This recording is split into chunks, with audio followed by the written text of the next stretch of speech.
কেমন আর আগে যে আমরা তো জানি নে বেটা রে। ও বেটা রে বেটা, আমারও যে না বেটা রে। বেটা তো আমার ঘরের কুটি ছিল বেটা রে। আমার বেটা চলে গেছে, আমার ঘরও ভেঙে গেছে রে। ও আল্লাহ রে আল্লাহ, আমি বেটার মিয়া কেমন মানুষ ওই বোর কেমন আমি রাখবো রে। ও আল্লাহ গো আল্লাহ, আমার বেটার বাবা যে এত কর্মগতি পাচ্ছে না রে। ও আল্লাহ গো আল্লাহ, আমার বেটা যে ও যাই। সড়ক দুর্ঘটনায় রনির মৃত্যুর পরে বাড়িতে নেমে এসেছে শোকের ছায়া। নির্বাক হয়ে গেছেন বৃদ্ধা বাবা মা ও স্ত্রী। রনির শালঘর মধুয়ার বাড়িতে চলছে শোকের মাতম। ছেলে তো রনি? আমার ছেলে রনি। হ্যাঁ, আপনার ছেলে একটাই তো? আমার একটাই ছেলে। আচ্ছা, সড়ক দুর্ঘটনায় তো সে তো মারা গেছে? মারা গেছে, হ্যাঁ। আচ্ছা, বাড়ি থেকে কিভাবে বের হয়েছে? এবং এখন আমার ছেলের আমি ভাত রান্না করে খাওয়া দিছি। আমার ছেলে বউর সাথে করে হাসাহাসি করে খাওয়া দাওয়া করে আমার ছেলে বাইরে চলে গেছে, আমি দেখিনি। আমার ছেলের মেয়ে নিয়ে আমি ওইদিক গেছি, আমার ছেলে চলে গেছে অফিসে চলে গেছে। আমি আমার ছেলে নিয়ে মেয়ে নিয়ে আসে আমার বেটা বোর কাছে দিছি, মুনি তুমি ধরো আমি ভাত খেয়ে আনি। আমি ভাত খাতে কবল বসতেছি, আমার দেওর আসে বলতেছে ভাবি রনি কোনে? আমি কইছি রনি তো অফিসে গেছে। তো অফিসে গেছে কখন গেছে? আমি কইছি রনির আজকে একটু নেট হয়ে গেছিল, মনে হয় 7:30 একটু বেশি বাজে গেছিলো। রনি তো মিলেই গেছে।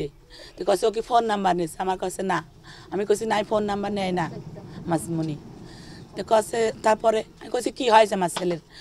তোমার দেওয়ার কিছু বলতে পারতেছে না। তারপর ওই পাশের একটা ছেলে এসে কছে কি রনি কোনে? রনির ছেলে মোবাইল নিয়ে গেছে নাকি? আমি কছি যে না, মোবাইল তো নিয়ে যায়নি। তো কছে রনি তো অ্যাক্সিডেন্ট করেছে। তা আমি সামনে সে সাইডে করছি আমার ছেলের কীভাবে অ্যাক্সিডেন্ট হলো। তো কছে কি গাড়ি বলে ও যা পার হতে যাই গাড়ি আসতেছিল, ওভারটাইম করতে যাই আর গাড়ি আসছে, আর ধাক্কার আগে আমার ছেলে বলে পড়ে গেছে। পড়ে জায়গায় আমার ছেলের সাথে 3টে ছেলে যাইতো। পিছনে যে ছেলেরা ছিল সেই ছেলেটা বাইসে রয়েছে, তার কিছুই হয় নাই। আর আমার ছেলে আর ওই পাশে আর একটা ছেলে আছে, সেই ছেলের আর মানে জান নাই, সে চলে গেছে দুজনে। আমার ছেলে চালাছিল মোটরসাইকেল। এখন আমার ছেলে যে কীভাবে মরেছে আমি তো নিজে চোখে দেখি নাই। এখন যে যা কাছে তাই শুনতেছি, বুঝতেছি, জানতেছি। এখন আমার ছেলেরই দোষ কি কার দোষ আমি জানি না। তো আমার ছেলের জন্য আমি কিছুই আমি দাবি করবো না কারোর কাছে। আমার ছেলের যে একটা বাচ্চা আছে, এক বউ আছে, আপনারা যদি কিছু পারেন আমার এই বেটার বউর জন্য, আমার নাতিনির জন্য আপনারা যদি কিছু পারেন আমার দেবেন। তাছাড়া আমার কাছে আপনি কোনো আপনার কাছে আমি দাবি করতেছি যে আমার সওয়াল মেরে গেছে, আমার সওয়ালের এটা দেন ওটা দেন, আমি কিছু আপনি আমি দাবি করতেছি।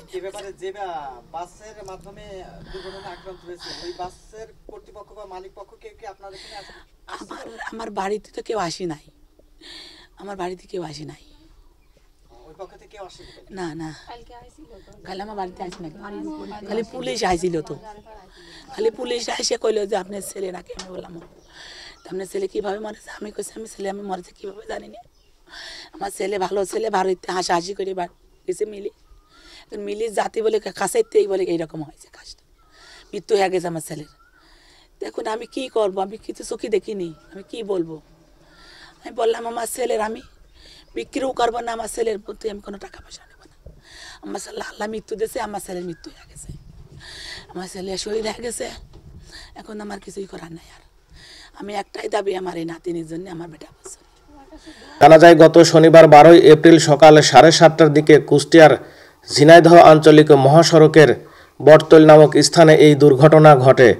নিহত রনি কিয়াম মেটাল ইন্ডাস্ট্রির কর্মী। অফিসে যাওয়ার পথে এই দুর্ঘটনার শিকার হন। আমার সংসারে হাল ধরার মতন কেউ নাই, আমি একা। আমার ছেলেই হলো গা উপার্জনকারী করতো, আর আমরা সব বাড়ি থাকতাম। আমি পরের দরজায় জোন পাট দিতাম। কপালে চুমু দিয়ে স্ত্রীকে গুড বাই বলে বাড়ি থেকে বের হন রনি। ফিরে আসেন লাশ হয়ে। কেঁদে কেঁদে এমনটাই বলছিলেন রনির স্ত্রী। আমার সাথে ভালো মানুষই আর কি কইটে কইটে গেল, আমার কপালে চুমু দিয়ে বলছে থাকো গুড বাই। আমার এই গুড বাই দিয়ে তুমি চলে গেলে।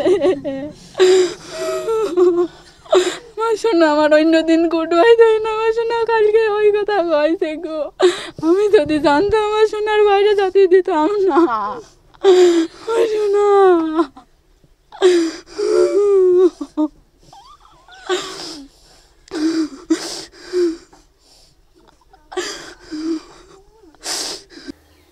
নিহত রনি কুষ্টিয়ার কুমারখালী উপজেলার বাগুলাট ইউনিয়নের শালঘর মধুয়া গ্রামের নজরুল ইসলামের ছেলে।